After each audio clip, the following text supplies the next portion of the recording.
नमस्कार, मैं हिजम राजेन स्वागत करता हूं आपको डेमोक्रेसी न्यूज में। मेरे साथ है major general Satbir Singh, retired Indian army defence analyst है। धन्यवाद धन्यवाद हिजम जी।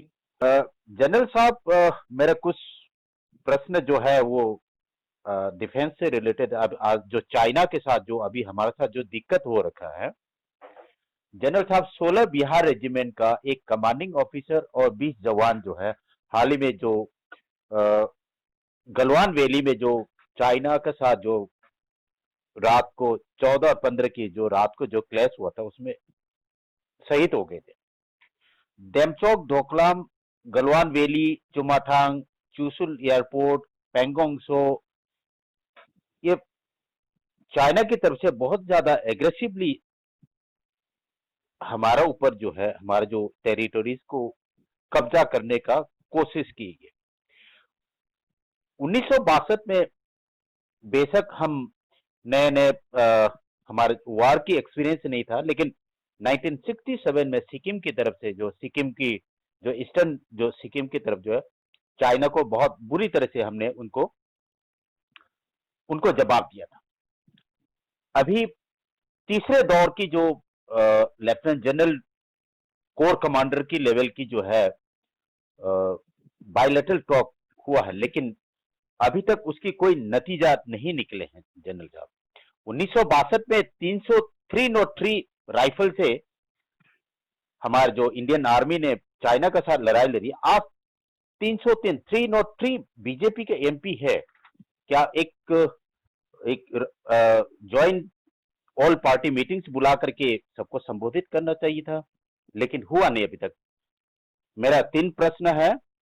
सबसे पहले ये सब कुछ जो है प्रधानमंत्री आकर के टीवी पे नहीं बोलना चाहिए, ये सिक्योरिटी मैटर है, पर जो हमारे जो एक्स मिलिट्री ऑफिसर्स कुछ जो है जवान फिसलने लगे हैं, ये बड़ी दुर्भाग्यपूर्ण है।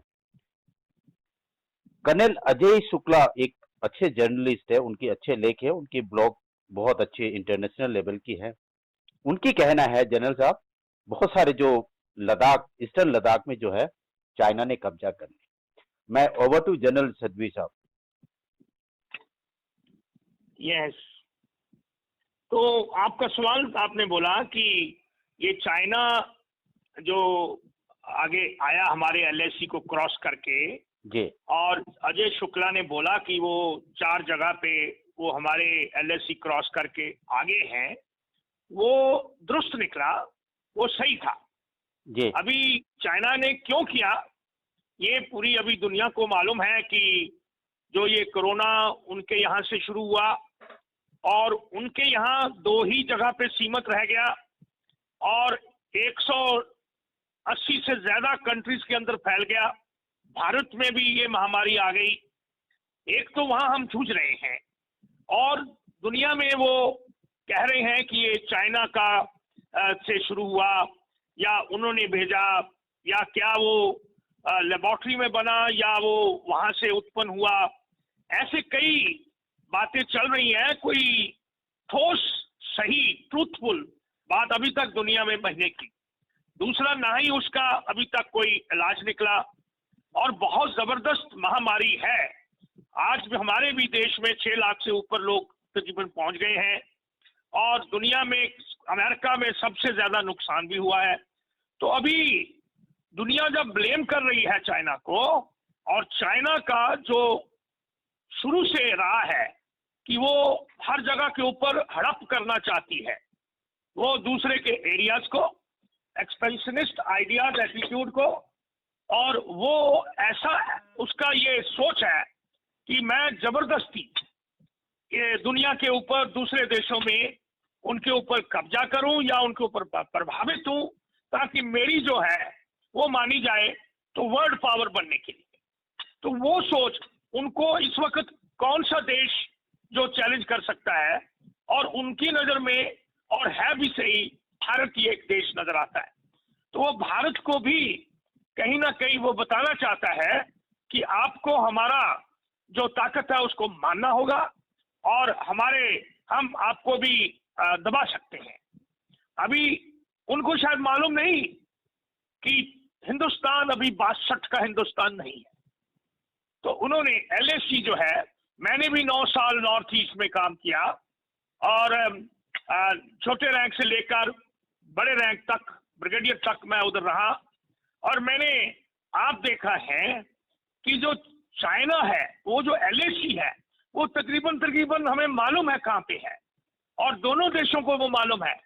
और ये 96 में जो एग्रीमेंट हुआ था, 2005 में फिर हुआ, और उनके मुताबिक ये जो 2 किलोमीटर उस एलएसी के नॉन एरिया के अंदर कोई भी वो वेपन नहीं ले जाएंगे, कोई विस्फोटक काम नहीं करेंगे, पेट्रोलिंग कर सकते हैं और पेट्रोल पॉइंट सब सामने है। अभी चाइना ने क्या किया, सरप्चुअसली वो पीछे बिल्डअप करते रहे और ये 4 जगह पे उन्होंने इंग्रेस किया। और आपको मालूम है कि अगर कोई प्रॉब्लम ना होती तो 6 जून को जो कोर कमांडर्स का मीटिंग हुआ, वो क्यों हुआ? क्योंकि उन्होंने पेट्रोल पॉइंट 14 के ऊपर अपना एक टेंट लगा दिया, जो कि उनको भी मालूम है, हमारे देश को भी मालूम है कि वो हमारे एरिया में था, एलएसी के दिस साइड। तो उस वक्त हमारे पेट्रोल जाते थे और वहां तक होके आते थे। तो उन्होंने ये 6 जून को चाइना ने माना कि वो गलत है और हम उसको रिमूव करेंगे टेंट को, लेकिन ग्राउंड के ऊपर वो टेंट रिमूव नहीं हुआ। तो ये सारी झड़पें प्लान तरीके से, प्री मेडिकेटेड ये अटैक था, ये इंट्रूशन था, ये अग्रेशन था चाइना की तरफ से, जो हमारी धरती में आया। 1 मिनट मेरे को पूरा करने दो, जो मैं बात कहना चाहता हूं कि राजेंद्र साहब, ये उन्होंने वो आए और उन्होंने काफी स्ट्रेंथ में अपना ये कर दिया और झंडा नहीं, वो टेंट नहीं निकाला। उस वक्त बिहार के रेजिमेंट्स वहां थी, बटालियन, वहां उनको भेजा गया। जब वहां झड़प हुई तो उस वक्त ये जो उन्होंने हमारा वेपन जो यूज करी, वो डर्टी वेपन्स, क्रूड वेपन्स, बांस के ऊपर या सोटियों के ऊपर तो बार्ब्ड वायर को बांधकर और ये बैनर्स वगैरह से उन्होंने हमला किया। हमारे जवानों ने भी बहुत जबरदस्त उनके साथ मुकाबला किया और उनके बहुत ज्यादा लोगों को मारा, जो सोच पता नहीं कितने हैं। कहते हैं कि 45 हेलीकॉप्टर्स आए उनकी बॉडीज को ले जाने के लिए, तो एग्जैक्ट हमें मालूम नहीं कितने आए, लेकिन यहाँ पे उनको भी हमने जरूर मार भगाया और उनके भी काफी नुकसान किया। लेकिन प्रधानमंत्री जी ने उस दिन जो 19 तारीख को जो ऑल पार्टी मीटिंग, पहले तो पूरे लोग नहीं आए, पूरी पार्टी का रिप्रेजेंटेशन नहीं था। प्रधानमंत्री जी ने बोला कि शायद उनके ना तो कोई आया ना, उसमें क्यों हो, क्या वजह थी, उन्होंने बोला असलियत तौर पर मिलिट्री ने भी बोला कि वो आए हैं और पूरे देश को, दुनिया को मालूम आए हैं। जो सैटेलाइट इमेजेस हैं उसके मुताबिक भी आए हैं, वो कर्नल शुक्ला में भी बताया। तो ये इनकार नहीं किया जा सकता। अभी जो कल प्रधानमंत्री जी वहां गए हैं ले एरिया के आसपास दूर निमो में, तो उन्होंने ये बोला कि हम जो बुरी आंख करेगा उसके ऊपर हम मुकाबला करेंगे। एक्सपेंशनिस्ट आइडिया जो रूस ये चीन कर रहा है वो उनके आइडिया नहीं होने चाहिए। तो उन्होंने देश का नाम तो नहीं लिया, लेकिन मीनिंग चाइना। तो अभी मैं तो यही कह सकता हूं कि ये जो चाइना है इनके ऊपर फेथ नहीं होना चाहिए। Don't trust Chinese, they are not trustworthy. और हमें अपनी फौज को स्ट्रांग बनाना होगा। हम अगर स्ट्रांग हैं तो वो हमारे ऊपर नजर नहीं रखेंगे। एक कोर जो पहले अनाउंस हो चुकी थी उसको ग्राउंड पे लाना था, जो कि नहीं लाया गया। और उसके न आने से अगर वो कोर पूरी आ जाती 80-90 हजार लोग, तो कोई वजह नहीं थी कि चाइना हमारे ऊपर ये अभी जो करा है उसको करने की कोशिश करता। हम स्ट्रांग हैं, हम एक्शन कर सकते हैं, लेकिन ये हमें चाइना को ये पता लगना चाहिए कि हिंदुस्तान 62 का हिंदुस्तान नहीं है। तो मेरे को ये कहना है, जो आपका ये सवाल किया आपने। जी, आपकी जो बीबीसी के एक रिपोर्ट के मुताबिक जो हमारे जो प्रधानमंत्री जी जो लेह में मिलिट्री हॉस्पिटल में जो विक्टिम, जो हमारा जो मरीज, जो मिलिट्री के जो जवान उनसे जो मिले, उसमें भी काफी कंट्रोवर्सी है। शायद वो एक जनरल वार्ड की जगह पर कोई सेमिनार हॉल में उनको रखा गया था, ना उनको कोई सलाइन चढ़ा हुआ था, ना कोई इंजरी दिखाया गया था, ना कोई बैंडेज था। मतलब एक देखा हुआ कि, या जैसे कि गुजरात में जो गरीबों की जो गली जो ढका गया था, उस तरीके के एक फैब्रिकेटेड एक बीबीसी का भी रिपोर्ट है। नहीं, ये हम नहीं इसको कह सकते, ना ही मेरे को इसका कोई जानकारी है। फौज ऐसे नहीं करती। जो भी एरिया बनाया गया, ये तो एक किस्म की शाबाश होनी चाहिए हिंदुस्तान की फौज को कि अगर उस वक्त किसी को मालूम नहीं था कि यहाँ प्रधानमंत्री ने जाना है, एक दिन पहले तो रक्षा मंत्री ने जाना था, जो कि अभी तक टीवी चैनल्स पे आया है। अगर वहां पे वो हमारे लोग रह रहे हैं तो मेक शिफ्ट में अगर इंडियन आर्मी ने अपने इंजर्ड को वहां एरिया के अंदर अगर इस तरह से रखा हुआ है जैसे कि टीवी पे दिखा रहे थे, मेरे ख्याल नहीं कि आप अरेंजमेंट करके ये पूरी जो बेड्स थी वहां पहुंचाई जा सकती थी। वहां डेफिनेटली मेडिकल सेटअप था, तो तभी ही तो वहां पे वो इतनी देर से हम रह रहे हैं। साइचिंग नजदीक है, बाकी लेह लद्दाख का एरिया है, पूरा कोर हेडक्वार्टर है वहां पे, पूरी कोर उधर जो उसके अंदर डिविजनें लगी हुई हैं, फौज है। तो मेरा ख्याल नहीं कि ये जो टीवी चैनल बता रहा है वो क्यों बता रहा है और क्या कारण है, इसके बारे में मैं कमेंट नहीं कर सकता। तो जनरल साहब, जो चाइना की जो एग्रेसिवली जो एनक्रोचमेंट जो है, जो इंडिया की काफी जो 10-15 जो कितने भी जो किलोमीटर जो ग्राउंड सिचुएशन पर है, जो ये आज से तो नहीं हुआ होगा, ये वेल प्लान जब से पिछले कम से कम 4-5 साल से लगातार उनकी जो एनक्रोचमेंट जो है वो चल रहा है। देखिए, दूसरी जगह पे उधर तो इंक्रोचमेंट उस तरफ तो चली थी, आपको मालूम है। ये तो बहुत देर से 86 से चल रही है। उस वक्त उनके दांत खट्टे किए गए थे। डोकलम में उन्होंने कोशिश किया, ये इसलिए किया कि वो कुछ ना कुछ अपनी तरफ से ऑफेंसिव स्पिरिट एलएसी के ऊपर दिखाना चाहता है।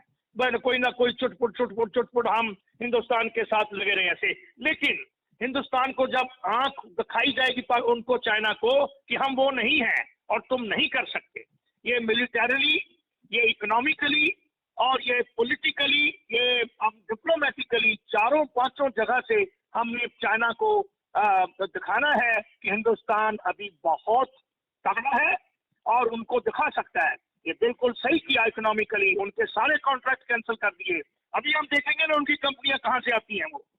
अगर हमको जरूरत नहीं, अगर नहीं हम बना सकते, जब हमारे पास टेक्नोलॉजी नहीं है तो कोई बात नहीं। तो चाइना का जो प्री मेडिटेटेड प्लान्ड ये अटैक थे हिंदुस्तान के ऊपर, और एनएससी को ब्रीच करना चाहते थे, ये कहकर कि ग्राउंड के ऊपर हमें एग्जैक्ट मालूम नहीं है।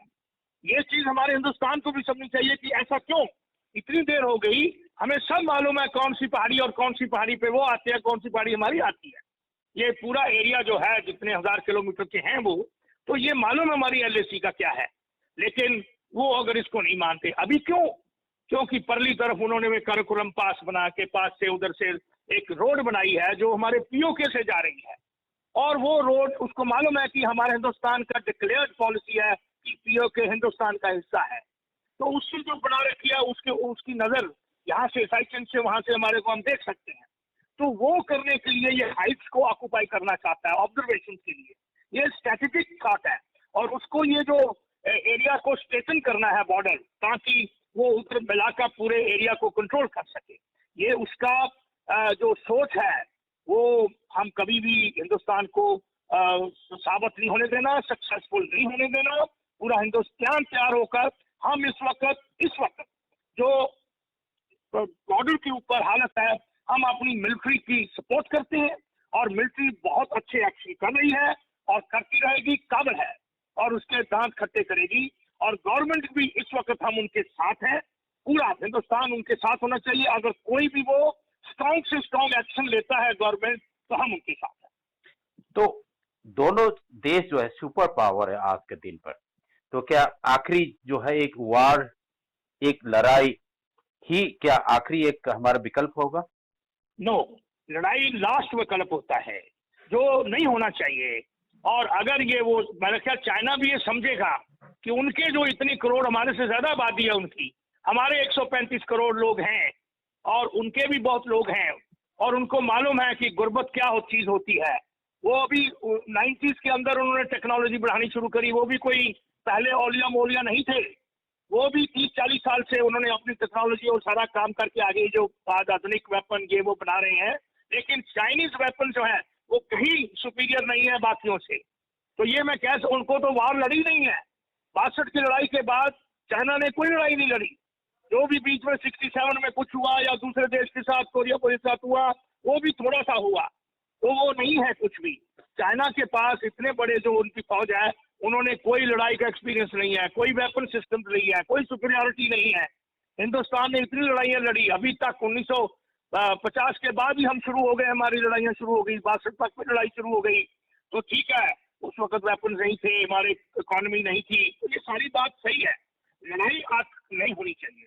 लेकिन अगर वो हमारे ऊपर फोर्स करता है तो हिंदुस्तान काबिल है इस दफा के बारी 62 नहीं, अभी हम 2020 में चाइना के दांत खट्टे करने के काबिल है।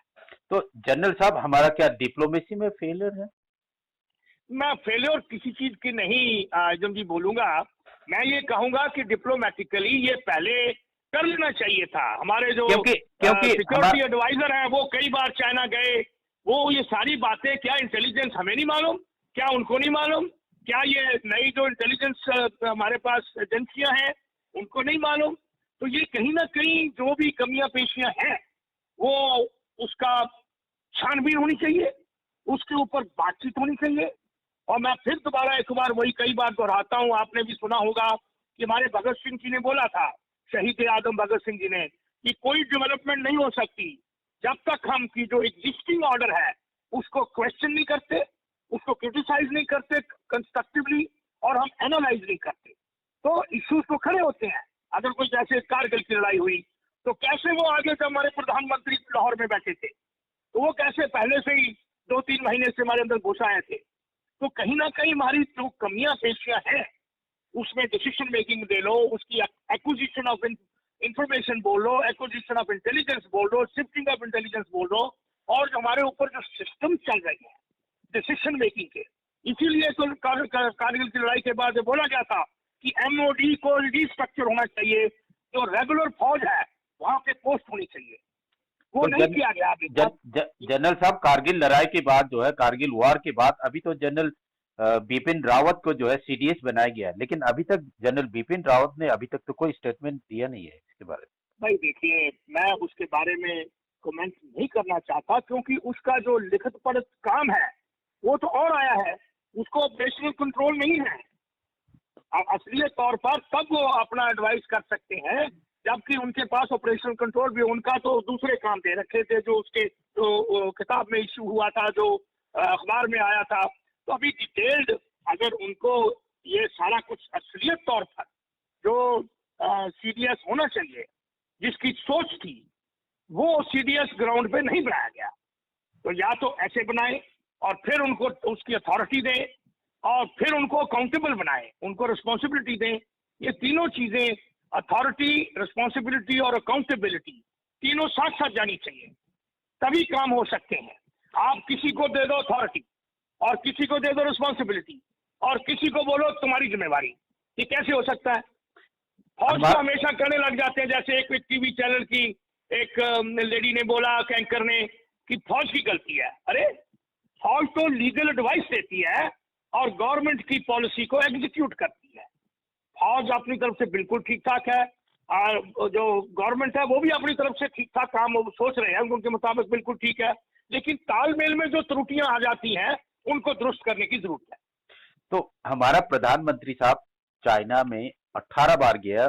चाइना की जो प्रीमियर, जो प्रेसिडेंट है शी जिनपिंग, 2 बार हिंदुस्तान आए, भारत में अपनी, एक बार तो गुजरात में, एक बार मल्लापुरम में।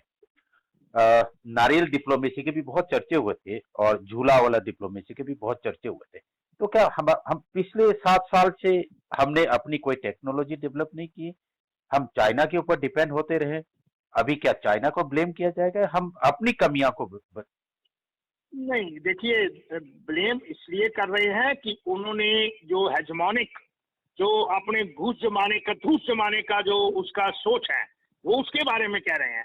बाकी रही टेक्नोलॉजी, हमारे सोच, हमारे जो साइंटिस्ट हैं या हमारे रिसर्चर्स हैं वो बाहर जाके दूसरे देशों को उन्होंने बना लिया, हम भी कर सकते हैं।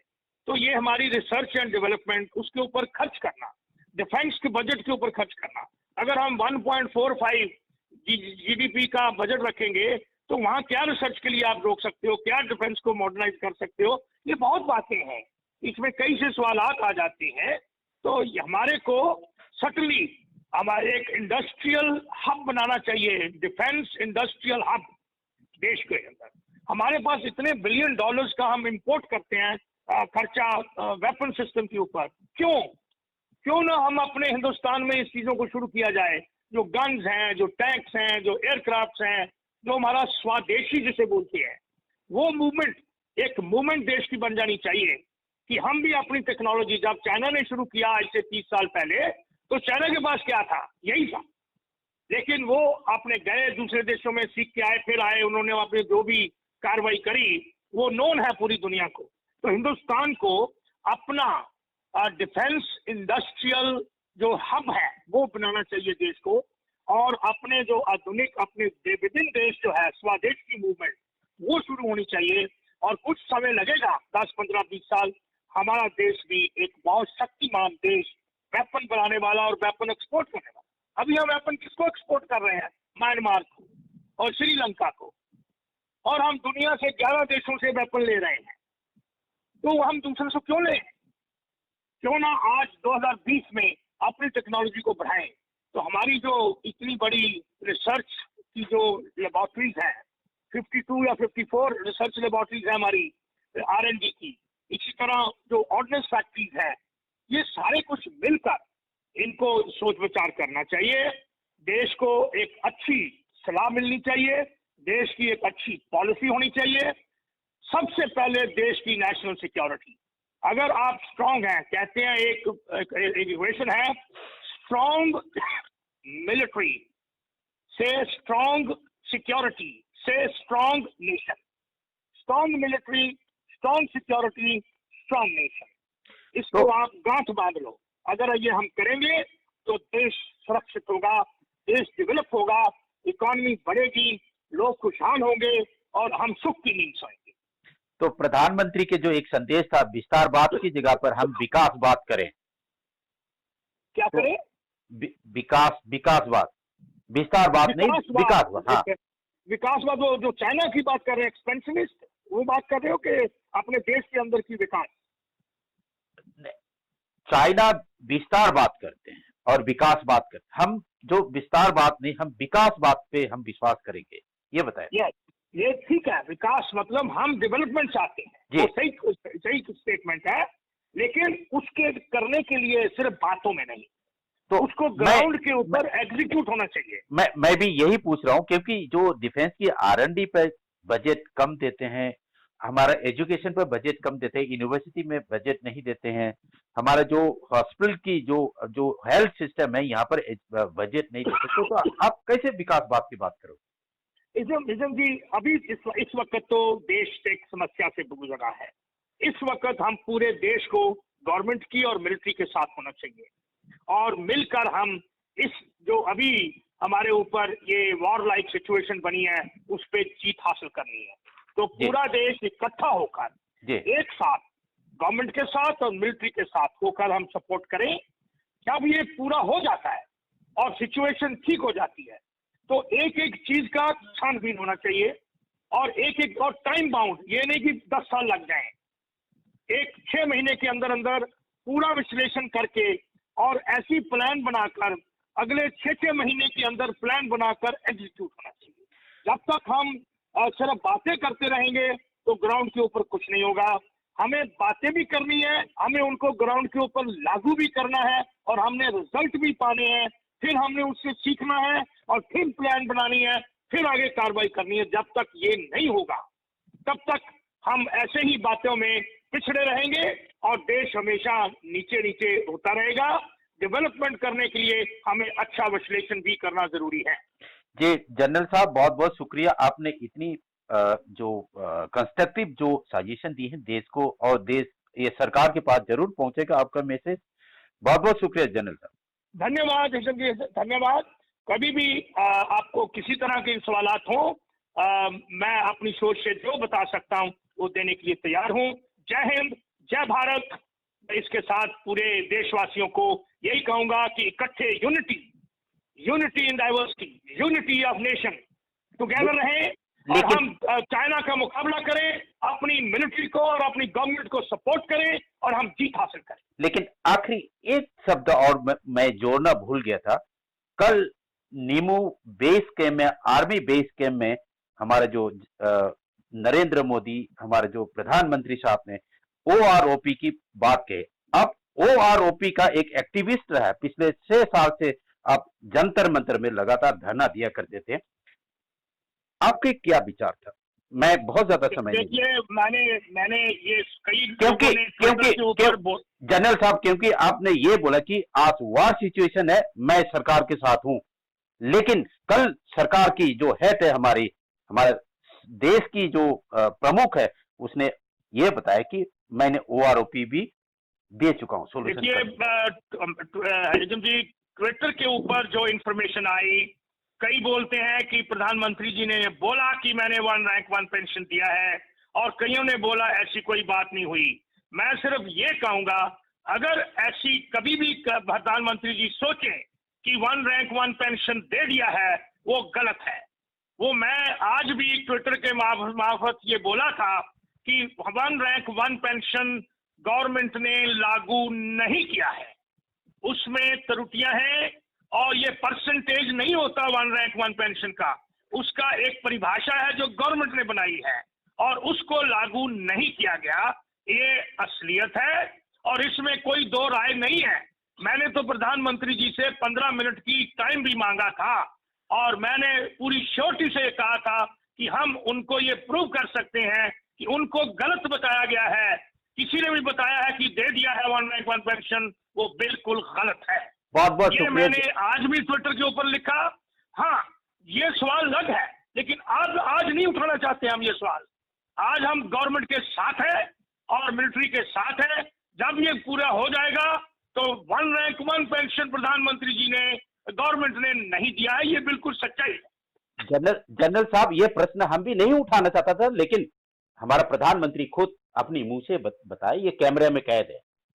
बहुत बहुत शुक्रिया। अगर उन्होंने ऐसा बोला है तो मैं ये कहूंगा कि असली वाली 1 रैंक 1 पेंशन गवर्नमेंट ने लागू नहीं किया है। बहुत बहुत शुक्रिया जनरल साहब। हमारा देश की सारे जनता 133 करोड़ देशवासी को ये जानने का हक है, प्रधानमंत्री जी ने कल ले की निकट नीमू आर्मी बेस कैंप में हमारे जो इंडिया के बॉर्डर पे जो तैनात इंडियन आर्मी के जवान ऑफिसर्स को संबोधित किया है।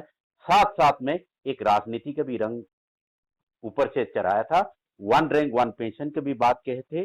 बहुत बहुत शुक्रिया, धन्यवाद। धन्यवाद।